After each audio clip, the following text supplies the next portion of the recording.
Ethics experts are raising concerns after President Trump bought as much as $5 million in shares of taser maker Axon Enterprise just 2 weeks before Immigration and Customs Enforcement sought a 5-year contract for tasers.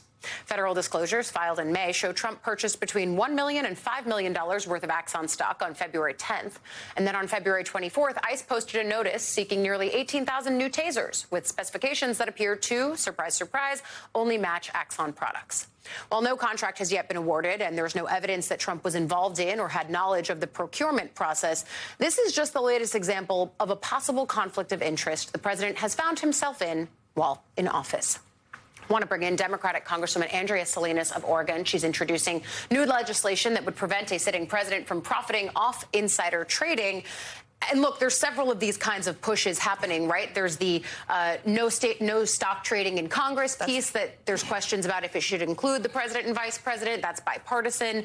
This legislation, of course, introduced by you. Democrats would have to take control of the building for it to have real teeth. But it's notable that you're introducing this legislation as candidates across the country, Tallarico, Ossoff, I'm sure you yourself are pushing a message of anti-corruption here in Washington. 100%. I mean, as you just mentioned, this president is profiting off of his own investments.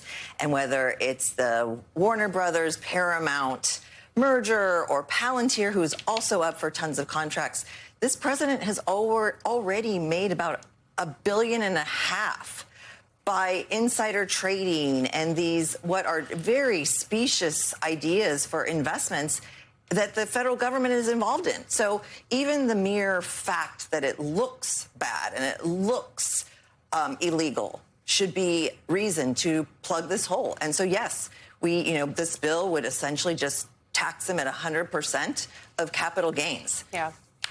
And effectively make it that you cannot make a profit, hence no That's profit right. act. Exactly. No profit act. Yes. Off of but if he puts it in a blind trust, like most members of Congress do with their stocks, I don't own stocks, but if you have stocks, that's what most people do is you put it in a blind trust. You have no idea what's in there. Somebody else takes care of it. This would essentially say, do that and you're good. But if you don't, you're getting taxed at 100%. And I think it's interesting and instructive as we go into the midterms what Democrats might do if they were able to notch their majority. And so I think the legislation is interesting from that perspective. I do also want to get you on some Congress news of day because you were on a call just yesterday afternoon with Secretary of State Marco Rubio and Special Envoy Steve Witkoff talking about the Iran memorandum. And I wonder what you made of that call and if you got any tangible information from it.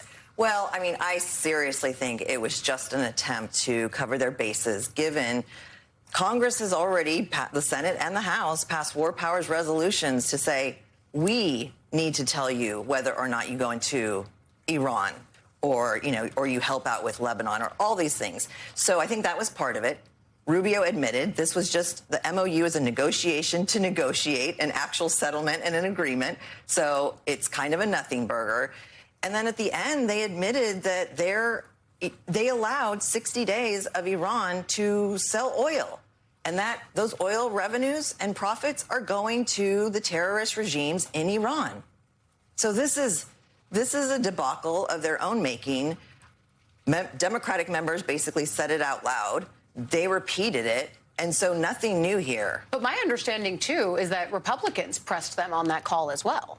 They did press them, and they danced a little bit more and I think tried to be a bit more delicate. Democrats were pretty bold and just, what are you doing here and who's making a profit and what's happening and how are the Americans being hurt by all of this? But yes, you are correct. There were some Republicans who were not happy with what's going on. And I think it speaks to the angst about the lack of briefings, but then also what is in this memorandum of understanding. So we'll keep tracking that, especially as there's a push for a public briefing now. But then I also want to get you on the vote by mail ruling out of the Supreme Court, because you're in a universal mail voting state. And I imagine there were a lot of people waiting with bated breath for this ruling.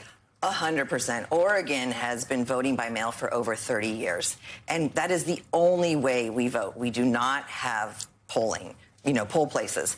But we passed in 2021 a bill that would allow anybody who votes by Election Day, so postage stamp day by Election Day, an additional 7-day grace period afterwards. Yeah. Because at that time, we saw under President Trump's first term, postal services and post offices closing. So it was taking longer and people didn't know what was happening with their ballots. And we can track our ballots. We can, online. So this will, so the ruling from the courts was a huge win for Oregon, for my constituents. Everybody who is able to vote should be able to vote, and that vote should be counted. And this is what this will do. And then, of course, we're monitoring what the Postmaster General is saying about will they send ballots to everybody if a state hasn't given over their voter rolls. I mean, the Supreme Court ruling is important, and yet there are other threads of this that we will have to follow that could impact states like yours. 100%. Democratic Congresswoman Andrea Salinas of Oregon, thank you for coming on, taking us around the map on a whole bunch of topics.